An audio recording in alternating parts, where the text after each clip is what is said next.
ตัวนี้ก็สวยสีสวยเลิศเลิศเลิศ เลือดตายอยู่หันนั่นมึงจะสินอนผีหยังก็เขามึง ไอ้กูไปทอดไปทิพย์หลายถอมัด กับบ่ได้นั่งได้ละจ้า ว้ายนี่แม่ขั้นกูเอาหยังขึ้นมาตอนความกูมัก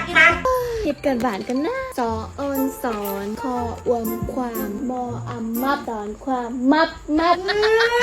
แม่เป็นจังซี่เฮ้ยมึงบ้ามันเดี๋ยวไม่รู้จะทำไหนเลยยันผิวทางก็ขึ้นดักแบบน้อง ขึ้นกับบ่ยานดอกจ้าเพราะหนูมี BK Acne แผ่นแปะสิวไอเทมสำหรับคนนอนดึกแต่กลัวสิวขึ้นมัดแนะนำตัวนี้เลย แค่แปะแล้วทิ้งไว้ 6-8 ชั่วโมง ตัวแผ่นจะช่วยดูดซับสิวออกจนเกลี้ยง พร้อมยังลดรอยแดง และป้องกันสิ่งสกปรกอีกด้วย หาซื้อได้แล้วที่7-Eleven ทุกสาขา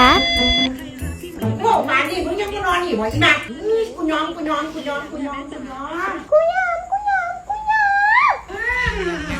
มาดักไว้กู